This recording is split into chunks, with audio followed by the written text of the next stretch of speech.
Good morning, folks. It's 9:02. We want to call this meeting to order, please. A roll call of officers. John Golan. Here. Dan Turk. Here. Ed Neiman. Here. Ron Byer. Here. Deanna Moran. Here. Sharon Martin here. Kathy King. Here. All present. Thank you. Next on the agenda is the Pledge of Allegiance.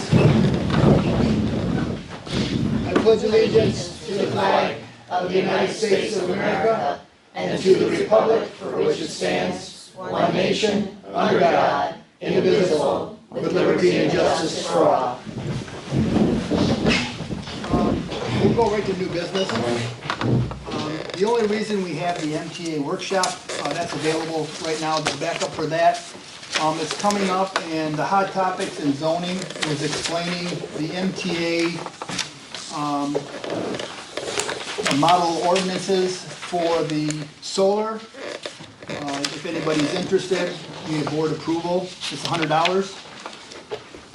Early bird's 100, Yeah, and and the it's, late is 150 yeah, When's per person. when's the date? August 14th. August 14th, No, the Deadline. that you have to let them know. 2 weeks ahead. 2 weeks ahead for the $100. Okay, it's like the 1st of August. Yeah, Okay. okay.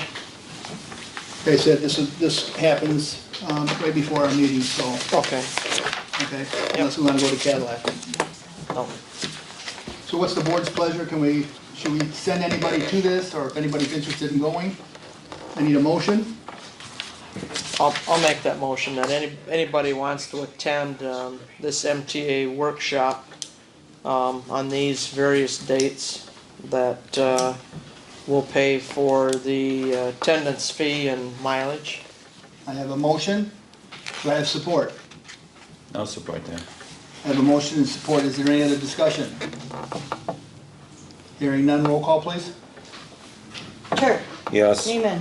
Yes. Byer. Yes. Moran. Yes. Martin. Yes. King. Yes. Golan. Yes. Motion carried, thank you. I'll notify both the planning commission and all the board members you know. Okay, maybe ZBA too. Next on the agenda is the Marine City Fire Authority. Their annual budget is $24,754.50. This is the China Township share of their annual budget. I need a motion to approve that payment. So this is the 24, so the total is 49. This is just a semi-annual payment. Right. And they don't charge anything to split it in two? No. Okay, Okay.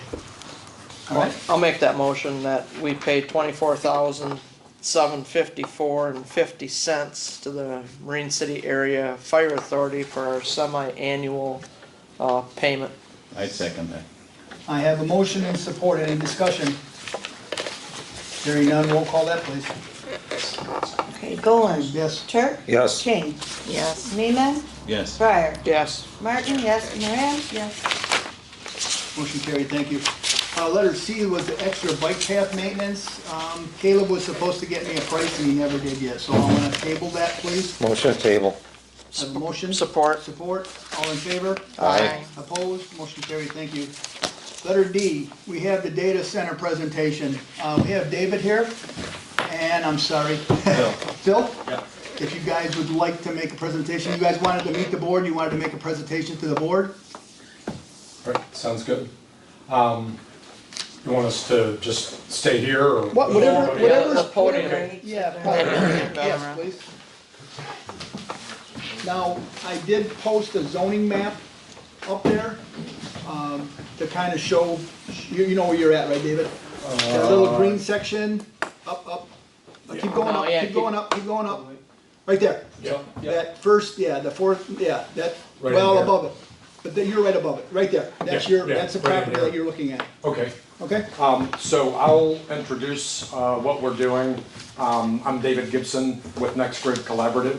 I'm the local representative for Sabre 56. Phil Harvey's the CEO of Sabre, and we're looking to develop a data center at property on King Road, working with DTE in their load study process. We're working closely with Christy and Dan from the St. Clair Economic Development Alliance, and working with the property owner. We've got a lease-to-own agreement with them, and just wanted to show up, introduce ourselves. We've been in conversation back and forth with John, wanting to introduce ourselves and describe what we're doing. So I'll turn it over to Phil. He can provide some background on Sabre, what we're planning to do, economic development benefits that will be coming to the community, and then we're happy to answer any of your questions. So, thank you. Awesome. Good morning, everyone. Thanks for having us and inviting us. Appreciate it. Bit of background first on myself and Sabre, just so everyone's aware. I've been in the data center space for, let's say, 6 years for now. I was the previous CEO for a now listed company in Dubai, which is where I live, and I've lived there for 12 years. I invite all of you to come. It's a great place. It's a little bit warm at the moment, but it's really nice. Great culture, great people.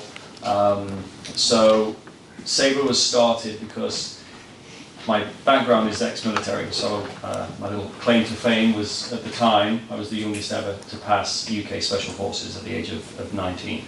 So the military taught me a lot, which most of it was, policy, process, and following that path should assure some level of success if you stay on it. So Sabre is really predicated on those core values of following a true path and outlining a clear process.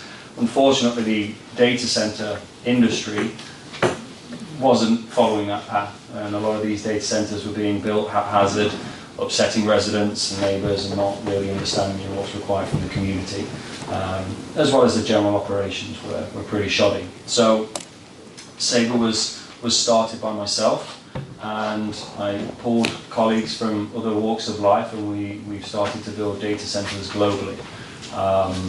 We do hire ex-military, that's always high up on the priority list. So we're obviously big advocates for veterans. And to date, we've successfully built data centers globally.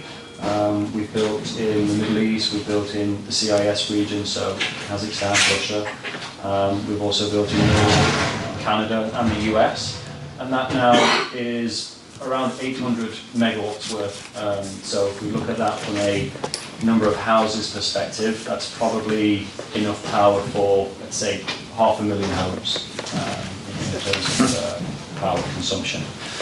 We are constantly looking for power and places to build data centers. It's a hot topic. I suppose really the main aim for me coming today, apart from meeting everyone and discussing the project, is really a totally open Q&A on data centers, cryptocurrency, and just really fielding questions that anyone has about what it all is, what impact it will have on the community if we're successful and are eligible to build here, how we can support the community, and how we can grow and put a flag in Michigan. So I'll pause there for any initial questions on Sabre, and yeah, it's open floor, so any questions that you have, please, by all means. Got one right here. Yes, sir. Enough power for 500,000 homes. Yeah. Do you think that's actually the best place to put this, next to a church and a children's playground by a school? These were the ones that we built before, so the total global footprint that we built was enough to power 500,000 homes globally. But what is this site going to contain? I mean, to me, that wouldn't be the place I would want to put next to a playground. May I ask more towards where the question is rooted? So what would be the fear that you have? Electricity and whatever would emanate to where children are playing. That's just not a good mixture. Okay. You're talking about the electricity side? Yeah. Okay. So the electricity is safe. There's no harm that will come from having a substation there. There's many substations around towns and cities that we drive by. So does that help mitigate the concern? No, not at all, but continue on, Rod. I'd like to understand a little bit more about the risk or the concern specifically, so I can... Children shouldn't be playing around electricity or heavy, I mean, I wouldn't want my kids playing around even high tension wires. I mean, it's not a thing that you would want to put together. That's understood. I mean, it would be all fenced in, so there would be no ability to have access. I tell you what, you know, you need to take a fluorescent bulb sometime and walk near to some of these high-tension wires and see it light up. Yeah. It's not something you'd want to put your kid next to.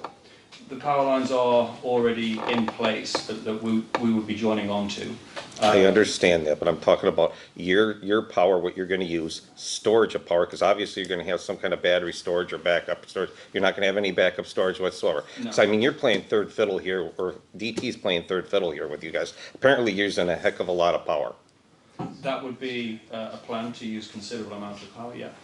Oh. Then I asked that question, when we first talked to David about, and my concern back then was the noise. And my concern at that time was for a backup power system, and they said that Edison is guaranteeing power to these people.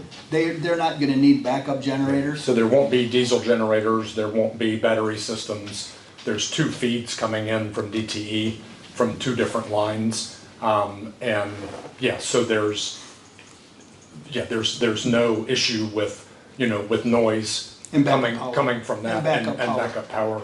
You know, and, you know, while there is some noise that's coming from the cooling in the data center equipment, the equipment will be housed in, you know, what's gonna look like a small warehouse building. The equipment's inside that, and the typical noise that you would hear at the property line is about the same level as the conversation that we're having. You know, Saber's built projects in communities where there are noise regulations, and where Saber's required to do a computer model to illustrate what the noise is gonna be, and then measure the noise when the project is built, and basically guarantee to the local jurisdiction that those noise levels are met. And so the mentality with the design, while there aren't those regulations here, the mentality is that, you know, the project would be designed in a way that if you're driving by, that, you know, you're not gonna notice any objectionable noise coming from the facility. You know, the property that we're looking at is wooded, and, you know, we're looking to be away from the road, leave as much vegetation in place as we can, you know, build where we need to.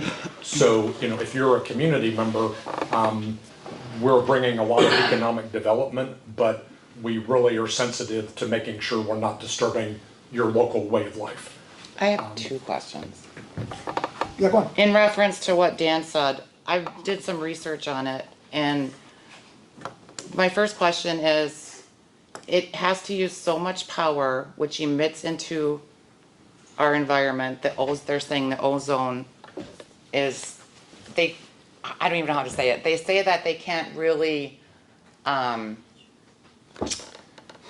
provide studies that if it does hurt our ozone layer, because everything omits, there's so much power omitted. And my next question is in reference to the noise, would it be possible for one of our board members to go see one of their plants in person so we know that there's no noise coming from this plant?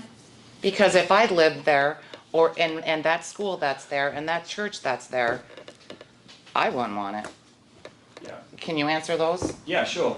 So on the power, so DT is obviously the utility provider, and they're already generating electricity. So this isn't additional power that we're looking to take. This is part of the power that they already produce that they would be allocating to the project.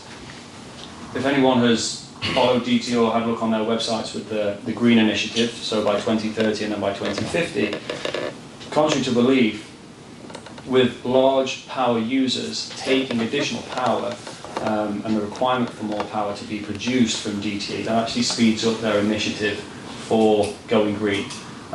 So having to develop solar plants, wind farms, as is already on their roadmap, because it's additional generation of revenue for those guys.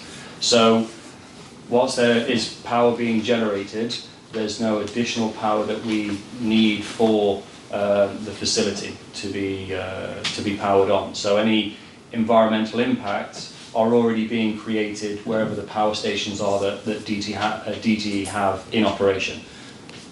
Okay. Does that help? Okay, hang on. And then Go on. And then to visit one of your plants? Yeah, it's open door, so please let us know wherever you would like to visit, and we'd be more than happy to house you there. Okay. Ed, let me go with the board first. You made reference to worldwide 800 megawatts, I think. Obviously, that's not all of this. What's the size of this again proposed? This would be 150 megawatts. 150. Compare that to a number of homes. Let's call it 100,000 houses. 100,000 houses, okay, so that's a good comparison. I think I have heard, correct me what I have as incorrect information. You've constructed similar facilities in this country for others? Within This the country, you know, continental United States? No, probably 20. if not Okay. more, Yeah. All right. Didn't you say, what, you have some in Colorado right now? In Ohio? Ohio, Wyoming, yeah. Okay. Okay. Texas, yeah. Yep. So the other piece maybe to bring to the table, just to set the context. So this project would bring 75, roughly 75 new jobs to the area. You know, take folks that are low skilled or unskilled and turn them into IT technicians to support the project. We would focus on local hiring, so new jobs to the community. We wouldn't bring in construction crews from the outside. We would again, you know, work with Christy and Dan to understand kind of the preferred or trusted local contractors. And so you would see local contractors on site building the project. As Phil said, with his ex-military background, there's a real focus in working with local veterans organizations. And then the fourth piece is we really believe in STEM education for young people, helping them to understand jobs available in high tech and those opportunities. And so we would work with the local schools, you know, local folks that are trying to advance that for young people. And then, you know, whether it's internships, whether it's simply education seminars, whatever made the most sense from a STEM standpoint, then, you know, there's a strong commitment on Saber's part to, you know, to help young people understand employment opportunities, you know, not just with data centers, but with high tech in general. You know, so we certainly understand your concerns, but there's also a pretty significant, you know, economic development benefit for the community, just to keep things in context. Yeah, Ed, go on. Again, I suspect that thoughts and development designs might change, but the current understanding, as you know, I've got here in front of us this morning, is that there would be a substation to take that power, and then you would ring this thing with transformers and supply the power, you know, a series of pad-mounted transformers. And you've illustrated 3 linear building structures for equipment to operate in. Correct. And those would be set apart 30, 40 feet? Yeah. Okay, and about perhaps how long would these structures be? I think we are up to about 150 to 200 feet. So it's 150 a to typical warehouse building, is what it would look like from the outside. 3 buildings, about 25,000 square feet It's, a piece. It's on, Ed, on those, I mean, they're kinda, I thought maybe you guys brought some larger scale. I can certainly send some over to you. Well, we've got these. Yeah. I think David sent us these. Right, And then we got and the, some 3D renderings. you sent me the renderings, I couldn't print them out. They print out weird, they wouldn't, partial. But anyway, that's just, I'll I send mean, some over. Yeah, as a board member, we've only had the document, you know, a couple Yeah. days, so. so, Yeah, and we're happy to send anything additional to help you understand what we're talking about and to kind of give you a visual of what that looks like. Returning to the operational elements, then the nature is gonna require a lot of cooling of equipment, correct? Depending on which equipment that we use, possibly, yes. Okay, which in turn would, in part is, you know, some of the electrical demand needs. Yeah. I don't know what percentage that might be, but my suspicion is due to the amount of equipment generation, heat-wise, that may very well be a larger element needing power. And I hear what we're saying in terms of the green energies and that approach, but just at the same time that DTE is increasing our bills to go to alternative energy by eliminating a very economical source, being coal-fired. As we move to that, there's been some discussion about how fast and how effective they make the transition into gas-fired turbines. Yeah. And so this does play into the demand needs of the community. I mean, the coal-fired are efficient, they're low cost, they come with whatever environmental factors, but they've improved that immensely to date. DTE is hitched to the process of eliminating them and going gas turbines. And so, that would be your backup, that's everybody's backup, so. Yeah. That would be the extent of my simplistic questions at this point. Sure. I mean, my dad's was a coal miner. His father was a coal miner, so I've grown up around coal. A couple of the plants that we have in Ohio, one of them is on an active coal mine at the moment. So unfortunately, the coal mine was declining. They had additional power, so we've been able to go in there and help with the land reclamation to clean that up, and we put a data center there. And then a project that we will announce by the end of the month is a 200 megawatt project in Ohio, which was a decommissioned 800 megawatt coal plant. So I think they demolished this. Well, you have tax benefits by using decommissioned plants, don't you? There are tax benefits to that? Not in Ohio, no. So this was Okay. decommissioned in 2000, and it's been going through the reclamation process already. So we picked this up off the southeastern Port Authority. When I first talked to David, David's been here, you've been here, what, twice now, I think? with Yeah, me? a couple times And that already. was one of the concerns that I had, was the cooling towers, because cooling towers would be the most economical. And they said, you that are gonna be naturally cool, these buildings were, the natural airflow was gonna cool. Yeah. Designs will change. I mean, this project is not scheduled until 2026. Okay. So it won't take us that long to build it, but in terms of when DT can allocate the resource as part of their growth plan, it's not for a number of years. And technology may change between now and then, but what we do know is there's no requirement for large cooling towers to support that now with the technology or in the future. Yeah, we would be basically just domestic water use, so just a nominal water use like a business. So, break room, restrooms, those type of things, which you would see in a normal industrial facility, but not a process level of cooling. Cooling water. I was just gonna say, the substation we speak of, would that be on this site? Yes, and it's customer owned, so we would build You would this. own that, Yeah. that substation, but DTE might necessitate more lines or larger lines coming down to serve that. Yes, no? Yeah, so there's two existing lines running just a bit to the west of the property. And so both of those lines are running through. DTE would need to extend from those existing 120 kV lines over to the site, and then they would provide a connection point. Sabre would build and own and operate the substation as well as the data center facility. It's just the quickest, easiest way to work with DTE. But yeah, there would be more of an extension from those existing lines coming east over to the site. Yeah, Ron? I got a few questions. Well, the first thing is, we do have a noise ordinance in China Township for industrial, commercial. I didn't look at it, but I believe it's 60 decibels, which is like you said, it's like a normal voice would be. You can't have more than that at your property line. Which you said already, it wouldn't be more than that.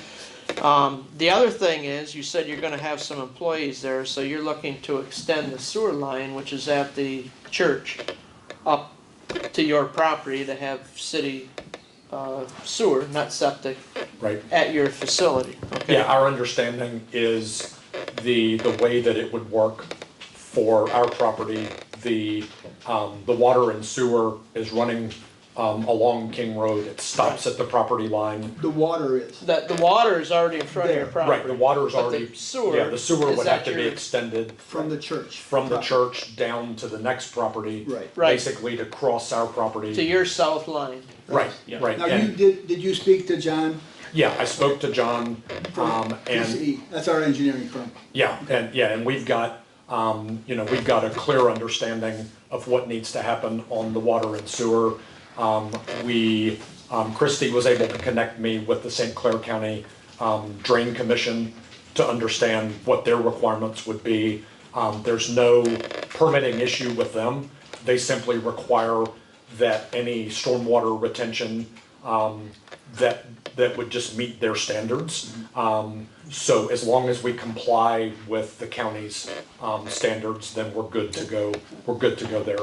All right, and one of the other things you've already answered, there's a lot of trees on that property as far as buffering, so you're gonna leave as many of those trees as possible.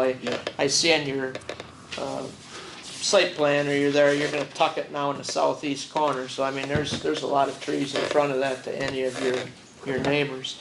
The other thing is, has Edison, you said how the power was coming there, has Edison given you any indication of how they were gonna run those lines and connect those tower lines to get to you? So they're currently they have a process that's called their method of service. Okay. The easier way to understand that is that's their load study process, where they've got to go through and confirm in their network how much they'll be able to feed to us, exactly where that's coming from, what the cost is going to be to extend those lines. They're right in the middle of that process. Okay. We're expecting that to be completed sometime next month. So there's DTE, ITC is their transmission partner. So ITC kind of owns the high voltage lines. Right. So both of them are involved.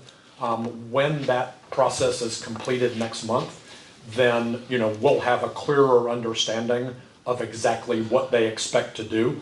And we can provide that information to John and say, here's where the lines are, here's where our site is, this is what ITC is planning to do to extend those lines. They'll need to work with property owners to cross from where they are to get to the property. But that's what they do every day. But within a month or so, we'll have some clarity on exactly what that looks like. But they'll need to find a corridor that they can get from their lines east over to the site. Okay, my last question is from somebody who, I don't wanna say computer illiterate, but I'm on that end of the spectrum with the age.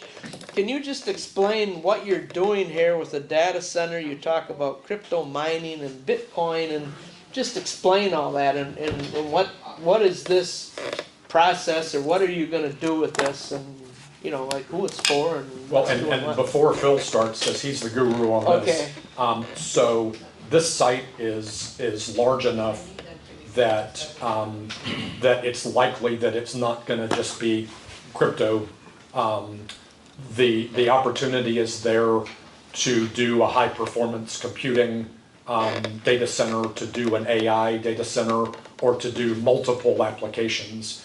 So the same type of data center that you would see for Amazon or Google or some of those folks that you're familiar with, or a large hospital. So this facility may have multiple data center applications going on, but Phil can speak to those details. And just to address that for a minute, in the same buildings you're building, or would this be an expansion of the property? There'd be more, you're saying, in the future? What I'm trying to say is there's 3 buildings, and so one building might be crypto, another building Okay, might be all right. AI, another building might be high performance computing. So there might be multiple activities going on within the 3 buildings that we're talking about. Is there any thought of expansion outside of what you're proposing now? I mean, there's a lot of property there. So where the substation is illustrated, that's tentative until DTE come back to us, Okay. so that could move around the property, and we'll obviously work with DTE there. And this is based off current technology at the moment.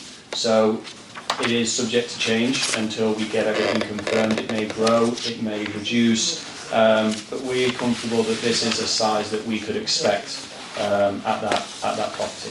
Okay, now we'll get back to, okay, what exactly are you doing? What's going on in this data center? Right, right. So if it's a traditional data center, it could be storage of information, such as iCloud photos or stuff like that we will rent the space to.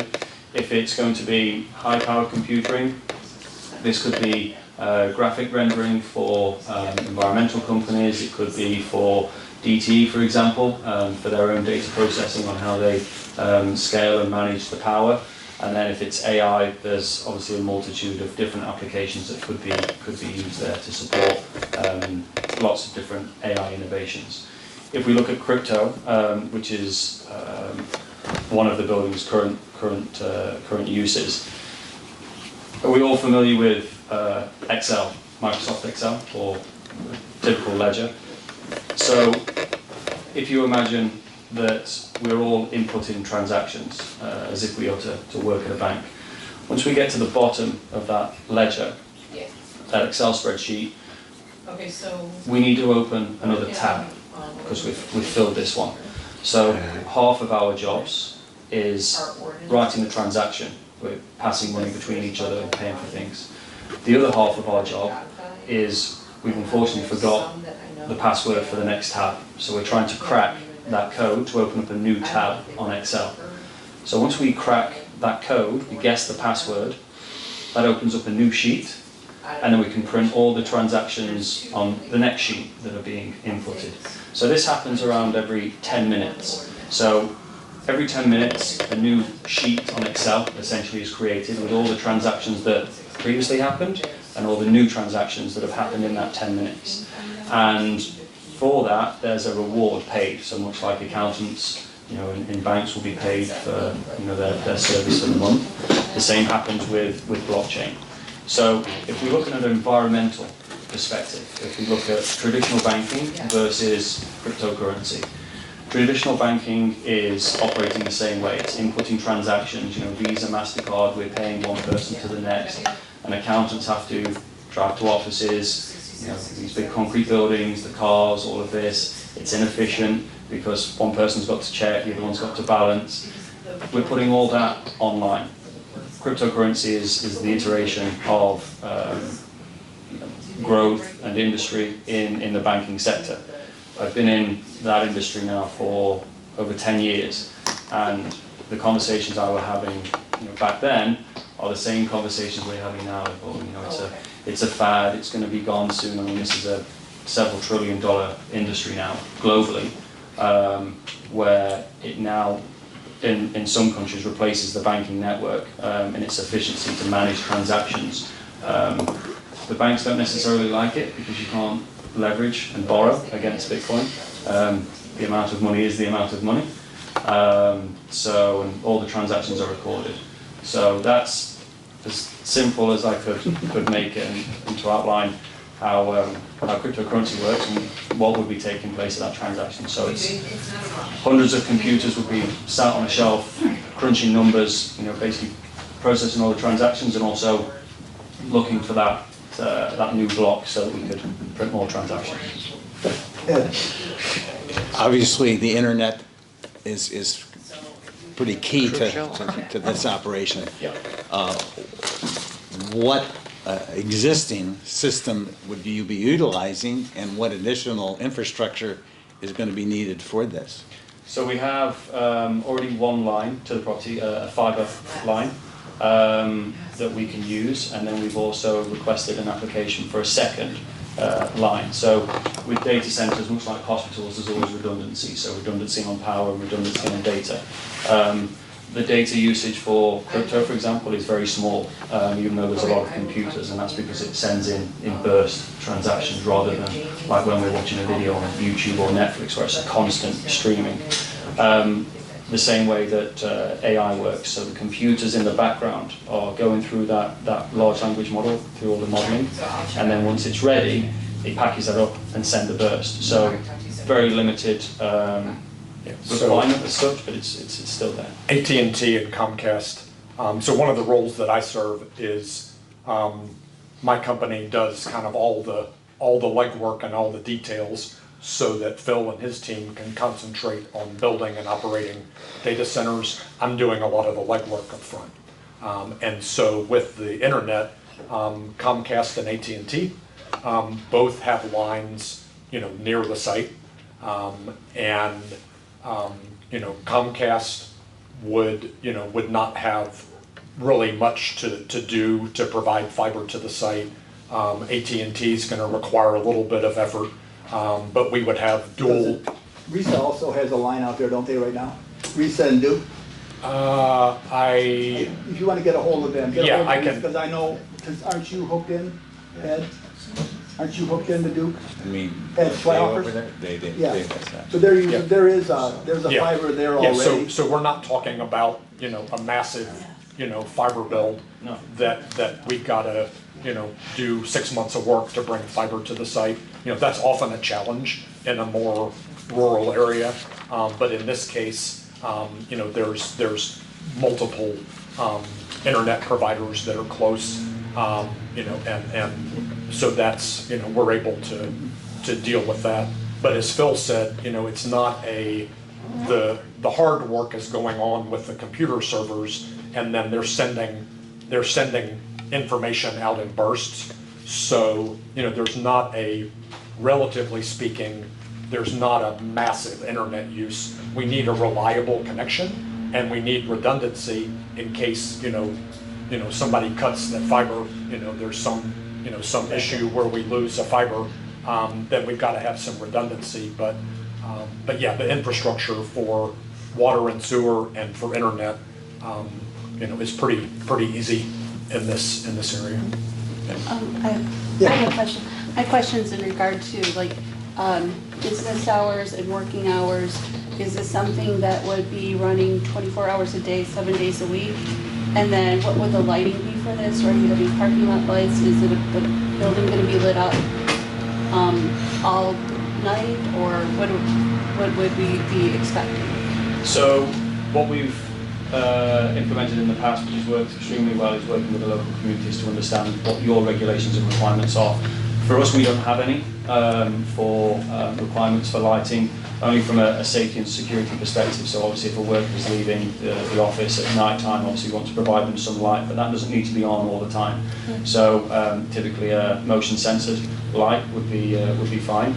And then we have smart lighting solutions in the facility itself. So if you're not walking down the corridor, the lights aren't on. Does that help with the question? Yeah, so the other thing to add to your question, there are some communities, I'm from Colorado, and so there's communities that are sort of considered night sky or dark communities from a lighting standpoint. Many communities have adopted regulations to avoid light pollution. There are lighting fixtures that you would use on the building or use for parking lot lighting that are called full cutoff fixtures that basically throw all the light on the ground and are not shooting light up into the night sky. So as Phil said, we've got to have safety and security, but I'm an electrical engineer, so from a technology standpoint, there's certainly ways to focus the light where, it doesn't look like a spotlight up into the sky. And then, again, we're gonna locate the facility and the substation in such a way that we can use as much vegetative buffer as we can. So you're not driving down King Road and there's a facility, staring you in the face. It's more, off in the corner of the property, kind of away from the road. So yeah, we're quite sensitive and have worked in a number of communities and, have a really strong track record of understanding what's a concern for you and then working with you to make sure that that's mitigated, that we don't disturb your day-to-day way of life. What is the benefits to our township for you to build this, besides, I assume, the tax benefit?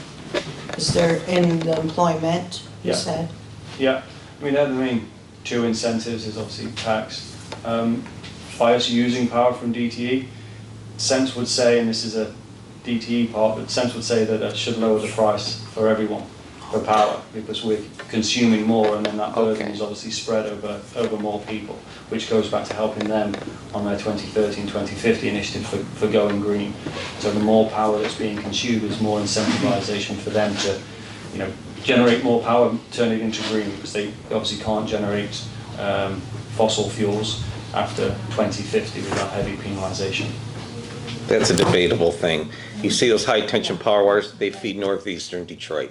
They use all the power, quite a bit of power out of that station. So that, I'm not gonna buy that. Let's circle back to demand needs. We're talking about 100,000 homes in comparison. That would be a 300% increase in usage.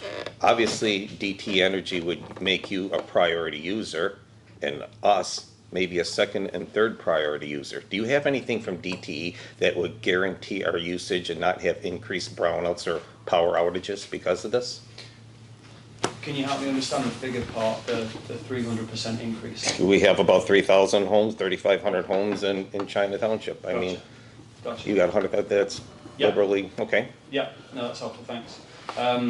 So from a DTE's perspective, we're all treated the same. We're a customer.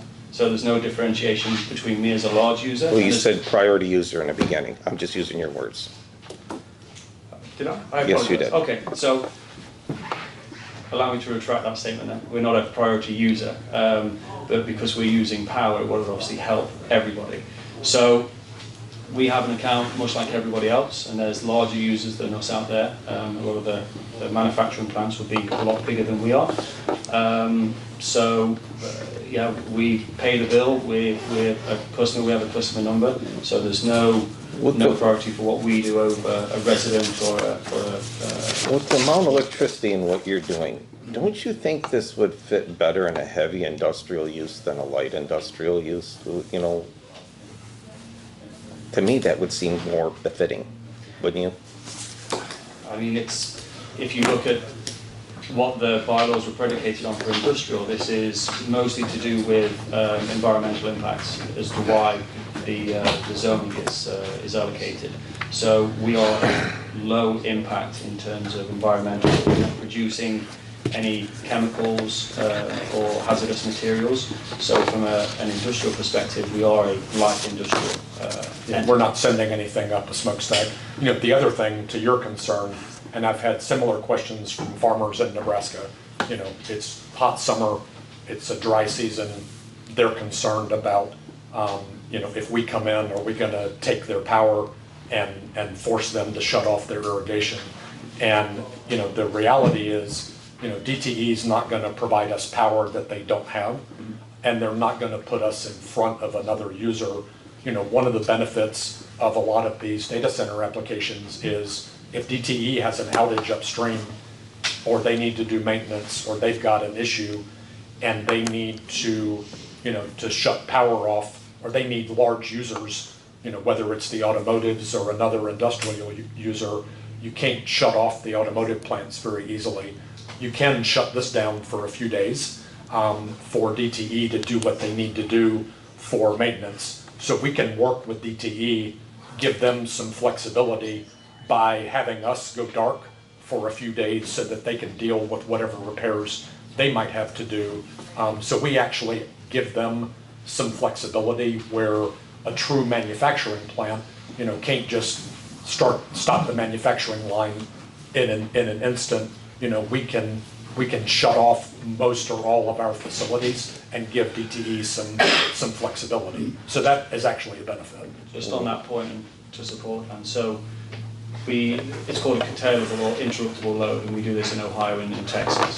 So whenever the grid needs additional power, so if there is an issue where, you know, power plant's gone down, or there's, you know, concern that there's not enough power to the grid, in Texas, we're within 2 seconds, and in Ohio, within a second, we can turn all the power off into the facility, no longer drawing any power. It's around 2-3% of the power is what we need just for basic systems, and then all of that can be rerouted back to the grid, and that's something that we already do across a number of the states in the US. Just to help you out, their manufacturing process, they don't shut the power off. I work at Warren Truck Assembly, and at Chrysler. All the Chrysler facilities in GM, they have their own powerhouses. We create our own power there, so. I mean, Generation on site. On site, Oh, so okay. it's, you know, what you were saying that you don't shut power off, there's reasons why they make their own power, just so you know. Right, just to have that reliability. Yeah. Yeah, Yeah. I think I've attempted to understand, Phil, your explanation of the operation. A data center, I've become to know a little bit more and understand what it does and how it operates. I've heard you say that from a power standpoint, you're able to black out and actually be a buffer. With the hiring of staff there, those staff are really simply keeping the servers and equipment running and servicing it. Yep. They have no manipulation capability of the data that's moving through it. Gosh, no. Okay. They're there to maintain the equipment. Unfortunately, like everything in the world, it doesn't last forever. So they have to service the equipment, they have to service the substation, or the electrical infrastructure that's on site. So I would say at least 75 people will be employed over a 24/7 operation at the site once up and running. That would be in addition to probably 150 to 200 jobs during construction over a 12-month period. So, go ahead, get Ms. Pearl there, she's had her hand up for quite a while, go ahead. Dan, to the board, you got a board? You got a board question? Yes, I got Let's get the board first, okay? one last thing, I mean, you paint such a rosy picture here, why do you need a 12-year abatement then? I mean, if you want to build, just build. Because it helps, because then that means that we can build more. It sounds like you're gonna make all kinds of money and you've got this all planned out, I mean, why 12-year? I mean, what about 5? I mean, that's what is being offered by Michigan. I mean, that's a tax abatement that they've written into legislation. I mean, we haven't gone and asked specifically for that. They haven't asked for anything yet. All right, well, that's all I thought was in the paperwork. They just wanted to meet, when Okay. David, you talked to me, you just wanted to meet the board. I don't think, you're not asking for anything right now, No, we're Okay, just, Dan? today was to, just to meet with the board. just to meet with And you, I think- explain what we're right. doing. I think I spoke to Ed, and I think I spoke to Kathy because they asked if there was any actual decisions being made today, and I go, no. When I talked to David, David just said he wanted to meet the board, he wanted to present their project to the board, and that's where we're at right now. Just to get to Right. know you and Right. understand your, What's going your on. questions and Sure. concerns. Yep. Dan, anything else? That's it. Okay, anything else from the board? Now, Libby, will let, Me. I yeah, have several questions. First of all, is this a brick and mortar building or is this more like a barn? It might be a little bit of both. Depends on building regulation and what the ground survey, the geotechnical brings back. So we may have like a brick facing front building for all the ancillary services and offices, and then the back will be more like a traditional warehouse. I How would much assume. parking, I'm sorry, how much parking do you need? Again, that will depend on state registration, locally. So how many normal parking spaces as well as handicap. So I think it's 25% we've got to supply over and above the number of workers per shift. So if we have, let's say we've got 30 people working per shift, I would easily allocate, parking for 50, just for visitors and for contractors and such. Okay, are there any problems or what is the experience with either low or high frequency sound, any vibrations, or any increase in the electromagnetic field? Because these are all computers. This is, really what you're talking about is just a super server. Really? Exactly. Right, okay. Yeah. So any negative experience with that in your other communities? Yeah, plenty. So Sabre started as a consultant, as I alluded to before, and we would often go into places where people hadn't come to the township and had conversations. They built one of these facilities, next to houses, and unfortunately haven't paid attention to noise regulation or seen that there was no noise regulation in the location, and then they've exploited that, unfortunately. So we've been to facilities where they've had noise issues. Acoustic louvers have been great. So the sound has to go up and over through the louver, so it traps it through there. And we were amazed at some of the acoustic louvers that are out there on the market. You can stand right next to one of these things and you can't hear anything at all. As you go inside, it's very loud. You've got all those fans that are actually making the noise. So, as David has alluded to, we'll come and conduct 3 noise surveys. So one pre-construction just to get what the ambient sounds like, and we'll work with the township here to understand if there's any specific properties or locations we need to take from in addition to what the specialists are suggesting. We'll take one post-construction and pre-operation, so once everything's ready before we turn anything on, because there is probably an 8 to 12 month time period between when we start building until we finish construction, and then another one post-operation. So then we have a pattern of life for what that noise sounds like, and if at any point it's out of kilt, anything that is not within the regulation, it's on us. We've come to request kindly that we can build this operation here. If we upset you guys, that's it, it's game over. You can have us closed down, that's of no benefit. So yeah, any noise issues are taken really seriously. And like I said, we have... It's the elementary school. Yeah. I mean, there cannot be... Hang on a minute, Libby. Should Libby be standing like off the end of the table instead of sitting out in the audience maybe asking her you questions could so be the on the camera camera then. the camera Do you can want me pick on every... camera? Well, yeah. I think that would, Yeah, I think know. that would I'm glad I put on be my better. mask. Don't want Okay, I any don't complaints mind. from I'm anybody. with Larry. Yeah, right off the end of the Yeah. board table here. Okay, Dan. Thanks, because, Libby. to me, the biggest, I'm not against this, in and of itself. It's the impact on the elementary school that I'm primarily concerned with. It's a large school, 450 students, there are some special programs there, so we're talking about children with special needs, including things like epilepsy. Yep. So, I think that would, to me, would be, the most important thing would be that, because I'm not exactly worried that the way that you've explained the water consumption and things like that, it sounds like it's nominal. The other thing is longevity, because we've had a lot of businesses that have come in, Mr. Casey, and have run out their 12-year abatement and then taken off and left us dry. So what is your expected longevity? A data center should be at least 20 years. Yeah, I mean, that's as much as I can say at the moment. The ones that we've built at the moment have only lasted 5 or 6, from an earlier day.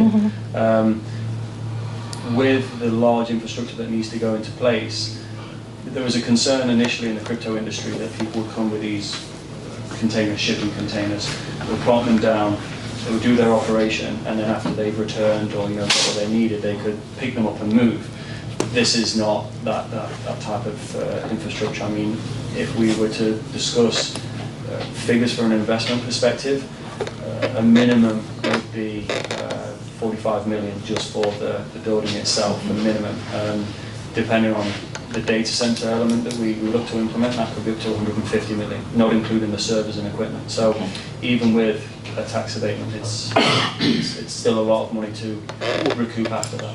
David, why don't you came up with a figure when you talked to Jamie and I, when you met here with us, and that really hasn't been brought forth in your presentation. What is your projected spending on this project? Yeah. If we look at the low end, again, it's all predicated on use case. So if we look at all of it being crypto, which would be the cheapest build, just because from an infrastructure requirement, it would be at least $60 million for the power infrastructure and the buildings themselves. And then it only goes up from there. I mean, there's really no limit that could be spent at that site, but I would say an upper limit would be 150, 200 million just on infrastructure, nothing to do with your personal, yeah, your personal. Yeah, yeah. If we had the servers, then a crypto build would go from, let's say, 60 million to 250 million. And if we do all data center, gosh, that could be up to $500 million, if not Yeah, more. I think the numbers that we had sent earlier was about $1 million for the land. The buildings and the substation, about 50 million. And then the server equipment, about 2.25 million. So I wanted the board to hear that, what kind of money they're talking about. yeah, so a significant Yes. significant investment, capital investment coming in, and as Phil says, that that abatement just helps the finances. Okay. I got one quick question. I heard a lot of the uses of this could be this, could be that. Is there any of it going to be used for military use? No, that's not an intention at all. Just because we have a military history, the process to get an MOD permit for data storage is is very high and a laborious process, and there's no requirement for us to do Because that. we're close proximity to Selfridge Air Base, so that was the question. Yeah, it's certainly not our intention or anything that we're looking at the moment. Thank you. Linda?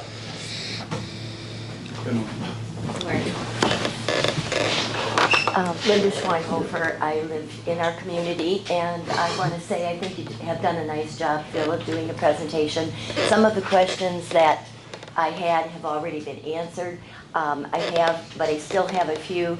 I was under the impression that it was going to take a lot of water to do the cooling, and now it does not sound that way. But you talk about coolant towers. What do they look like? Yeah, so there would be no requirement for a coolant tower or cooling towers. So, are you familiar with what it's essentially like a car radiator. So you have, it's called an adiabatic or adiabatic cooler. So you have the cooling pads on the side and the fans on top. So it pulls in the air through the cooling pads and then obviously shoots the hot air out the top, and the cool air goes into the facility. So I would say the length of this room, maybe, so 40 feet-ish for one of these cooling towers, and it sits on the floor or a cooling That would module. be all inside the buildings. So you're not gonna see buildings and then huge additional cooling towers like you might see at a more of a manufacturing plant, industrial plant. All of the server equipment and the cooling would be contained in the building. Yeah, and then the water just for break rooms, restrooms, that sort of thing. So no massive process water use, just, what you would expect to see in an office building or something like that. My understanding is that you've had communication with John, the supervisor, since back in April. This is really, at the July meeting, was the first that I think the rest of the board heard about it. And I always say, the earlier the better as far as information being put out there. So I always believe in that, transparency. You talk about jobs, perhaps 75 jobs from our own area. What type of pay scale are you talking about in those jobs? I don't recall the exact figures, but I know that when the HR department had looked at it, it was akin to what would be paid in the city for like hourly rates for IT technicians. So allow me to come back and send the figures to John. I apologize, I don't have that. Yeah, I think the financial model that we came up with would be in the first year of operations, those 75 jobs would equate to about 4 million in annual salaries for that group. Most of those are going to be IT computer technicians and a few substation technicians, and then those salaries would escalate, 2 or 3% a year every year. So the first year of operation, about 4 million in job creation impacts. Right, and you did say that you would take from the local force and that you would train them. Obviously, when you're talking about, higher technology, that the pay scale would be greater, because we've had jobs here in our community that, sound like they're gonna really be great paying jobs, but in the end, it's pretty difficult to try to raise a family on that income. It really isn't all that attractive. Yeah. I know that the team have submitted the figures, but I'm more than happy to share, what those base rates would be. And happy to take feedback as well if you don't feel that that's acceptable for, what's being required for, for the jobs that are being created. It's an open discussion. I mean, we're not here to scrimp. I mean, we've seen great success in places like rural Ohio, where they have unfortunately lost jobs because, the coal plants have gone down. And we've been able to recruit and employ those people back into a skilled job, retrade them for higher than the salaries that they were on before, and a completely new industry. So, yeah, happy to share those and support. Okay, and one other question. We talk about AI. You did talk about the possibility of there being maybe one of the buildings that might house the equipment to be able to do that. AI takes about twice the energy of so many other things. So, you be aware, the Edison people are sitting here, so as long as it's not going to be a detriment to those of us that are living in this community, I think that's a valid concern. And then you did talk a little bit about using decommissioned buildings. obviously in China Township, maybe we don't have decommissioned buildings that you might work off of. You know, our Edison plant isn't going anyplace anytime soon, which tells us that, you know, you hope to be around another 20 years or so. So I think that covers it. Lighting was one of my issues. Ingress, egress was another question. Parking was another question, but it was already asked. So I thank you for your time. Thank you. I have another question. Well, I don't have to go for one. No, just do it. Okay. Just get it. I'm concerned about heat. Yep. You know, if you're going to naturally air cool this, so how does that cool, I've worked in a certain room before, they Yeah. get very hot. Yeah. So how, because this is such a large facility, how is that going to impact on the heat? And I actually have a second question after that. Landscaping. Okay, this is really superficial. This is a very lovely township. We Yeah. take a great deal of pride. If you've been along there, you've seen that there's some very nice housing around there. Are you willing to put in some aesthetically pleasing landscaping? Yeah, absolutely. Yeah, I mean, we've done this everywhere where we operate. You I know, love like the big I said. outdoors. I'm not a city boy, so I prefer being out in the sticks. So yeah, it would But to the be. heat. Yeah, so for the heat. The throw distance from the computer fan is around about 8 to 12 feet. After that distance, the heat dissipates almost instantly. So yes, it will produce heat, but localized. We have worked in buildings before where we've co-located in a space with office workers, and during the winter we've cancelled their heating bill because we can refunnel the heat through ducting. There's probably nothing that we can do for heat reuse at that site, just because it's going to be pushed to the back of the property, and anywhere that we would look to move that heat, it dissipates very quickly. So we haven't seen in all of our operations any adverse effects of the heat that's generated. Of course, if you stand in front of that facility for a prolonged period of time, it's going to get warm and uncomfortable, but it's not a health hazard. It's around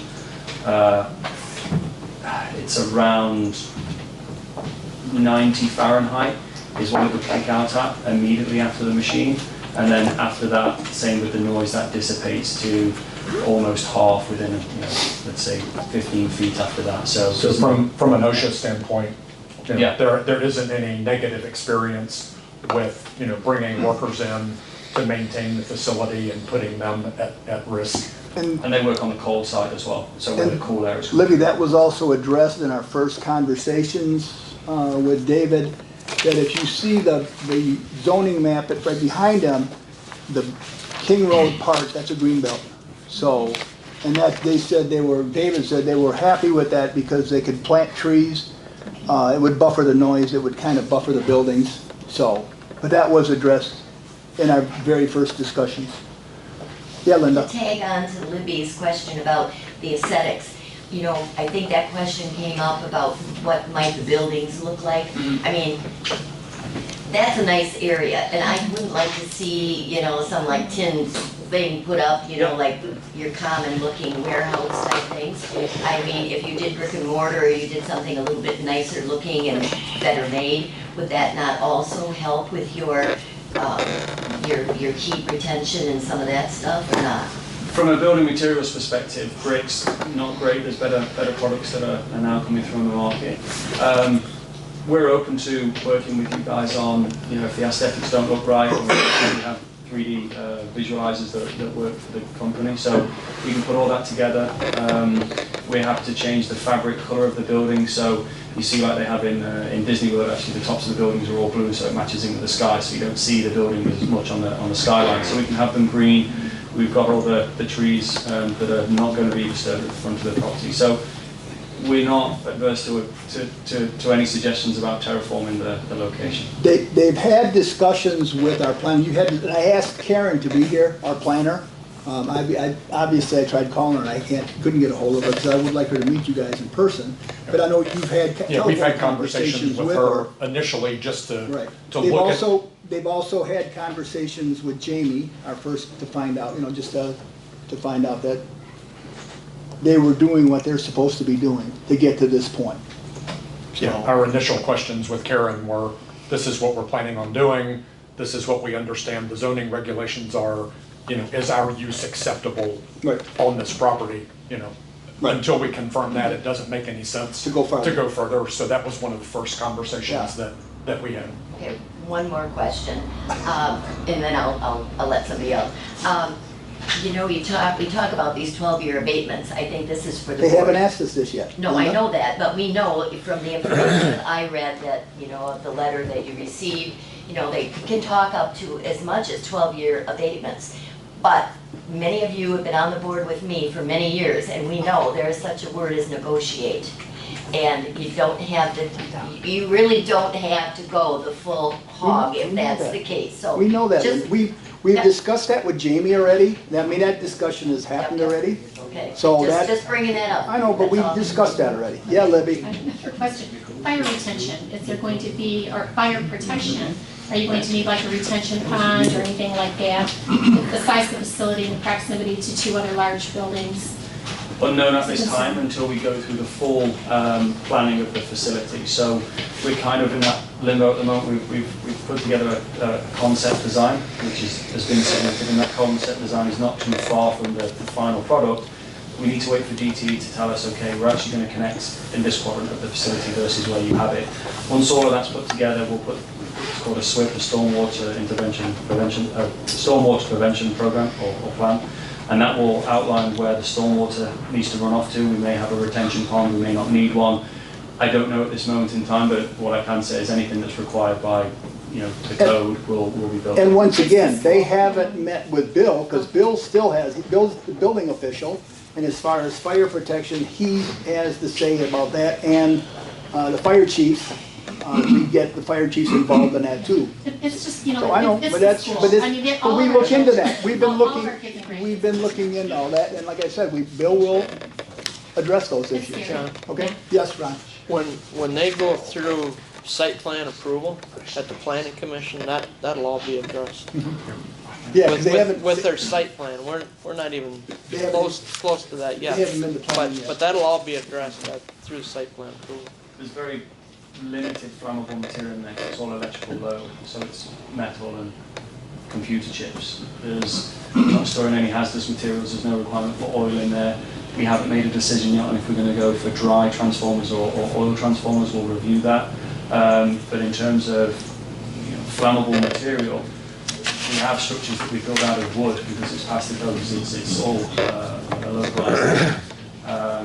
But again, as been outlined, anything will go through the planning committee, and we have to get it to sign off before anything breaks ground. So it'll be something that's planned. Do you want to say anything, either one of you, Dan or Chrissy? Do you have anything to say? I have a couple of things. Yeah, come on. You want to say, I can well, answer from here if you want. what's that? I can answer them from here unless you want me up there. Well, you should go up. We asked it, yeah, just come on up. You can be in the spotlight, okay? We're on candid camera then. Hello, members of the board. Dan Casey with the EDA. Christie's here. Christie's been working on this project from the beginning, pretty much. Well, you guys brought us to the table, so on this one. Anyway, just a couple of things. We're learning with you on data center projects. There are not a lot of data centers in Michigan. So despite that, Michigan's actually a great location for data centers for a number of reasons. Number one, water. We have tons of available water, right? Secondly, we have available power capacity. Third, the climate in Michigan is a little bit cooler than some of the southern states or the western states. And fourth, geologic activity and incidences of natural disasters are very low in Michigan compared to other states. Those are all things that are important to data centers. So right now there's a spotlight on Michigan for data centers. We'll see what comes out of that in the future. This is the first one that's come to St. Clair County. We're excited to work with your team on this and to learn about through this process. I was in a meeting up at the Mackinac Policy Conference with the top people at DTE, and they talked about this project during those meetings. DTE is excited about it. They want data centers in Michigan. They want to be able to service them with their available capacity. They do have enough capacity to support this project and several others at the present time. And I do want to remind the board that their intention is to expand their capacity through renewables over their current capacity. So that is something that every single year for the next 10 years is in their plan that was approved by the Michigan Public Service Commission to expand their capacity through renewables. We'll see how well they do at adopting that plan and implementing it, but that is their intention. So there's that. It's really up to DTE to determine if they have the capacity to serve this project. And if they don't, they won't, and there won't be a project. So it's their call. They have the goal, they make the rules. That's right. So, and we have not heard anything from them in regards to their inability to service this project. We're working directly with DTE's Economic Development Department on this project, and they've been very positive as we've gone forward. So it seems like they want it. And one of the reasons that they want it, and it was mentioned earlier, so I just want to touch on this one point, is in Michigan, residents, through the residential rate that we pay for power, subsidize industry. We're actually paying more than industry is for power than Michigan. So the point that was made is this actually helps to round out it a little bit, because now we're going to have a big industrial user that's going to be increasing the amount of overall industrial use of power in Michigan, which is theoretically would lower the cost for everybody else. It's all subject to the MPSC approving the rates, but theoretically at least, projects like this that are industrial in nature can help to lower, because instead of residential and being like this and industrial down here, now it's coming like this. Okay. And then the last point I wanted to make on the tax abatement, computers and servers are taxable under Michigan law for this project. One of the unique things about data centers, though, is that computers and servers in Michigan depreciate very rapidly on the state's depreciation tables. So basically, after 2 years, they're almost worthless for tax purposes, right? They get depreciated down to 70%, and so they're almost worthless at that point. But in a data center, they're constantly, and you guys can answer the question if you want, you're constantly replacing those servers. You have to, they get worn out. So what that does is it helps to stabilize the assessed value of that equipment over a lengthy period of time. So instead of depreciating quickly, which means you're capturing less tax revenue, in the case of a data center, it stays relatively stable. So that's good. That's all I have. Thanks, Dan. Jamie, I'll go, or you had your hand up first. You know, you met, this is our assessor from China Township.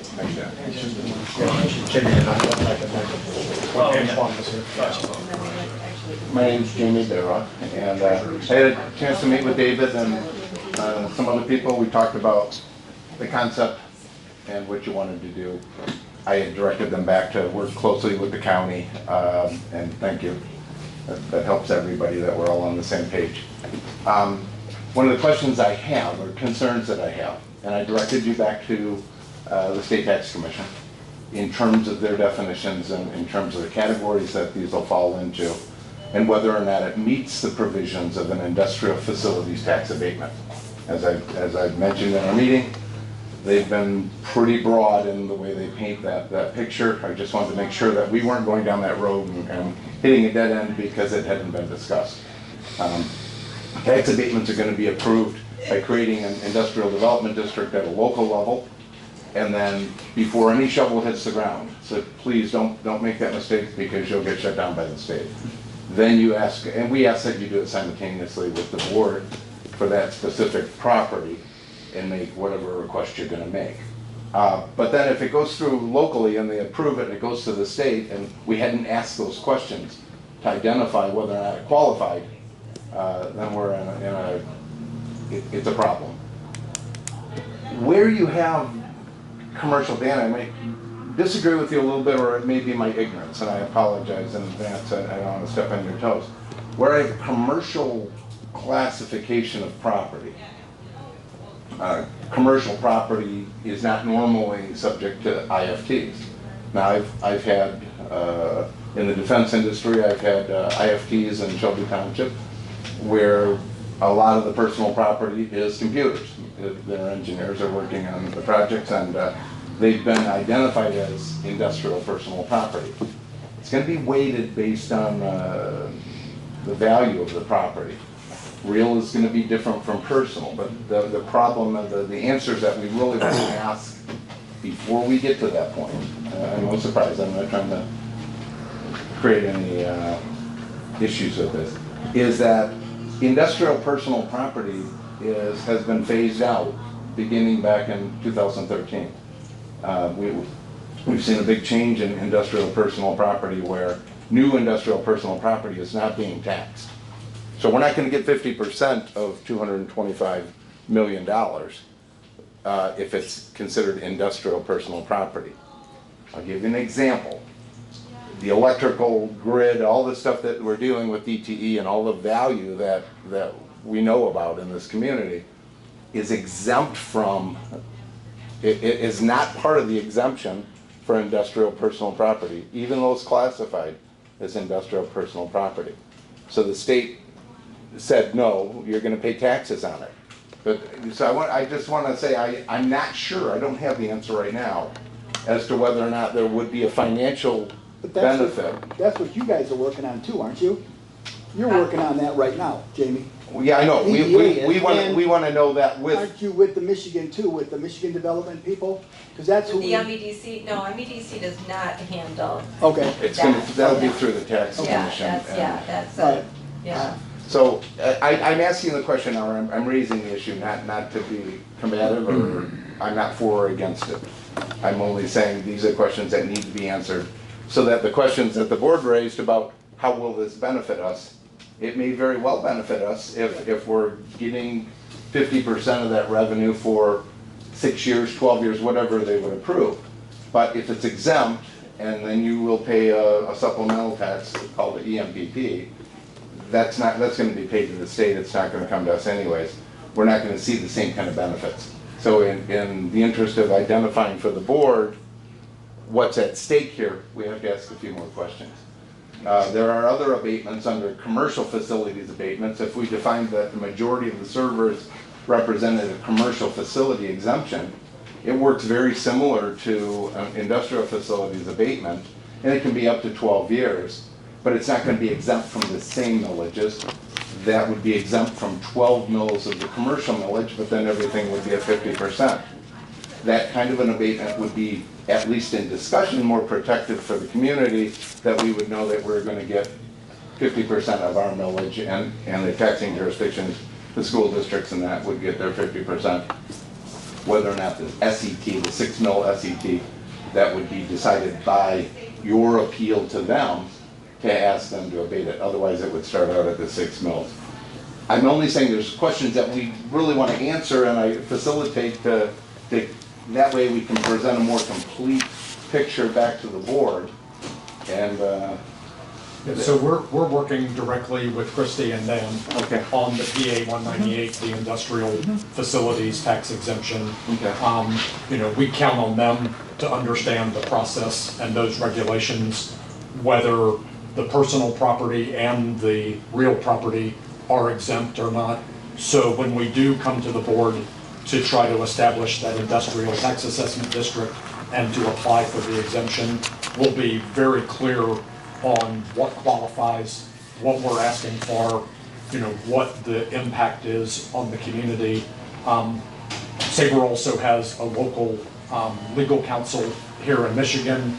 They have a group that's very tuned in to economic development and to incentives. So we understand the SET and the CESA taxes. You know, so we've got local folks, you know, like Dan and Christie, like our local attorneys, that are helping us understand that local context and what we can apply for. And we'll be sure that, you know, when we come back with that ask, that that's quite clear, you know, as to what we're asking for and how we fit in or don't fit into those regulations.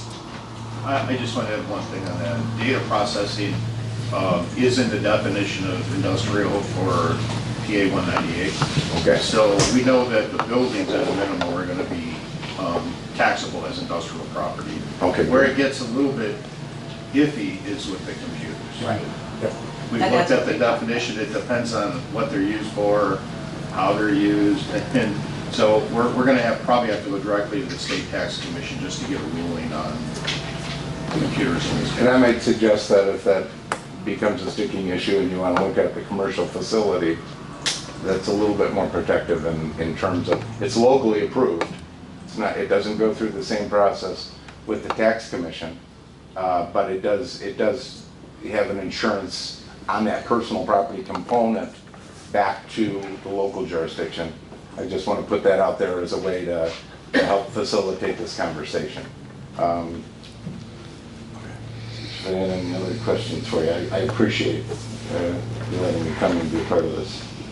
No, we're here to meet everybody and try to help you understand what we're doing, and, you know, and our conversations up to now, today, in the future, you know, we don't have anything to hide. We want to be transparent, clear about what we're doing.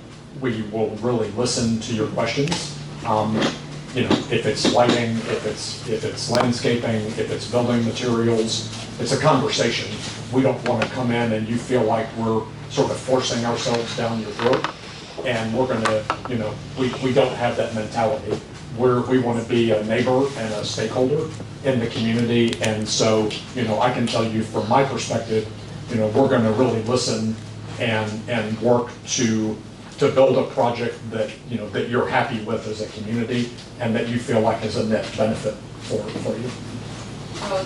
One other issue that came up in our conversations earlier that I'll raise for everybody is the understanding of what the current ownership is, the applicant, who the applicant is making the request for the exemption. It doesn't have to be the owner of the property, it can be the developer or the owner. Sabre could not, they could lease the land and they could request it. And we talked a little bit more about as the property could transition into the future. And it's one of the areas that, again, it's a gray area, and it's an area that I want to be very cautious, because when you have abatements that are given to companies and then they sell, for instance, we had Magma sell to Antolin, and that abatement was transferred locally. It was the assumption, but the truth is the state tax commission had never approved it. And it came back as a sticking point, and I dealt with the state, and that there were issues. We had the same thing in Shelby Township when Ford Motor Company transitioned into Visteon. They never formally went through the process of requesting the change and transfer of the abatement that was given to Ford Motor Company. It ended up working its way out through the state because it was such a big issue. There's so many locations. So as we look at this and we talk about the likelihood or the possibility of, let's say, half a building going to Zenith Corporation, and they're going to buy that equipment, you're going to house it, maintain it, and they're going to utilize that space. That transfer of ownership creates a little bit of a complexity for the abatement or tax abatement that's been applied against it, in addition to how those will be declared and filed for property tax issues, as well as approval at the local level. So each time we look at that, I want to raise that issue so that we're talking about it, and if it does go further, it's been discussed and it's in writing. Yeah, as I said before, we really count on Dan and Christie and the St. Clair EDA, their expertise. We get local counsel when we come into a new state. We count on their expertise. So, yeah, so all I can say is if we got to a bridge like that, then we're gonna reach out to local resources that understand how the processes work here in the state and take their advice and act accordingly. David, again, I appreciate that. I wasn't meaning to sound like it was on the offensive there. No. I wanted Dan and Christie to hear that because they weren't aware of our conversations from before. And it's something that they may have dealt with in other communities. So I just wanted to say that would probably be something that we would deal with in an agreement if we did go further.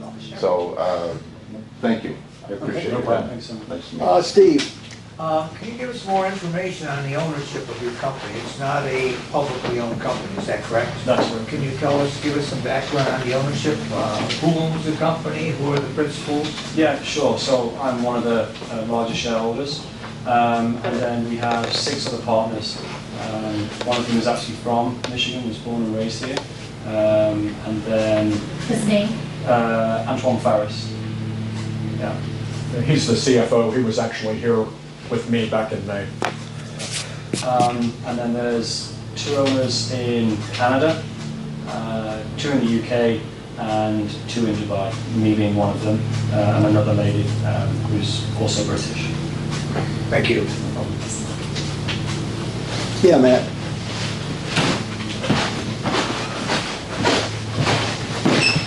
So I'm Matt Calabrese. I live just down the road here in Trenton Township. Not really any questions, but I just kind of want to, because there were a few questions up here from some people. I worked in a data center for Hewlett Packard for 15 years. It lasted roughly 40 years before they closed it down. I just kind of want to put it out there, you know. As a business owner, small business owner in this community who's in the tech field, to hear that there's possibility for internships, I think that's a big deal. I have a really hard time finding capable people to work with me here in tech, from cabling to just general PC support. So I think that's real beneficial, STEM as well. And then some issues on the economic or on the ecological side. Noise has never really been an issue. When we would go in the data center on our side, if you'd be in the parking lot, you would never really know. You know, when you got inside, it was loud. You had some questions on heat, Linda. One of the things that we did, or that they did there, we had a raised floor, so all your cool air would blow through, go up, dissipate in the ceiling. And then they had hot and cold aisles. So you would have your data racks with all your servers in it, right? Heat blowing to one side, you'd almost need a t-shirt to go through it. On the other side, you need, you know, put a sweatshirt on because you're freezing. And you would never know walking through the general facility until you went down those aisles, you know. I can't speak to power. You know, this was in Auburn Hills, so it was a whole different world, you know. I can't speak to the DTE side of it, but I can say as an employee in there, it was really comfortable. And we really never had any issues at all with anything to speak of. If I was to have an industrial or light industrial business come into this community, this is what I would want. You don't have truck traffic. You don't have any faulty stuff as far as batteries, as far as anything that could be toxic. It's almost a silent neighbor, you know, and that's probably the best thing we could ask for out here, all right? That's all I got. Libby, one more. Question. Have you ever had to close a facility where you had a decommissioning plan? I'm not sure I understand the question. So in 20 years, Yeah. let's say you want out, you know, we want to insure against blight. I'm not really sure, you know, how this might be repurposed. I know you move all your server stuff out and put that for your 50 warehouses. Yeah. But you still may have some, at this point, you're not really sure, you may have some battery storage there. So there is not going to be any battery storage, so that's completely off the table. When we say battery storage, we will have UPS for each rack, so a small localized battery, but in the sense of, you know, huge battery farms for storing megawatts of power. No. Okay. Yeah, that's more of another piece of equipment that can be removed Okay. from the site. We just don't want it to end up with blight if the building can't be sold or repurposed for something else. I mean, look, it's essentially a big empty warehouse, right? So it can be repurposed in any number of different ways for a warehouse. If we find that there's no use after, you know, our time and we've all moved on, you know, we have to remediate. I mean, it's going to be a big concrete pad, so if we have to chisel it back up and whatever, I mean, it depends With a lot of what power. the county requires. A big concrete pad with lots of power. Yeah, it's not a bad problem to have, yeah. The other thing to mention, this hasn't come up, but I'll just mention it kind of as we're wrapping up. We have done a phase 1 environmental site assessment on the site. We didn't expect to see anything just based on the historical land use. The assessment confirmed that. So there isn't any legacy waste from a previous use. There isn't anything on the site that would, you know, that would potentially harm the environment or the neighboring properties. There's nothing that we're doing that's going to bring in toxic materials or anything that could be spilled on the site. The only issue that came up was there is a fly ash pile from the coal plant. That fly ash pile's got heavy metals in it, so there is the remote possibility of a release from that fly ash pile that could migrate onto the site. But that site, it's a DTE site. It's registered with Eagle, which is the Michigan Department of the Environment. So it's the groundwater and surface water are monitored. If they ever had a release, Sabre would be notified as an adjacent property owner. Eagle would be notified. DTE would come in and sample, would remediate. You know, if they caused a release onto our site, then it would be under their responsibility with the state to deal with that. But it's a low probability. So that was the only environmental issue that came up. And we do get reports from Eagle. That landfill is being decommissioned, and we get updates on the decommissioning of that landfill.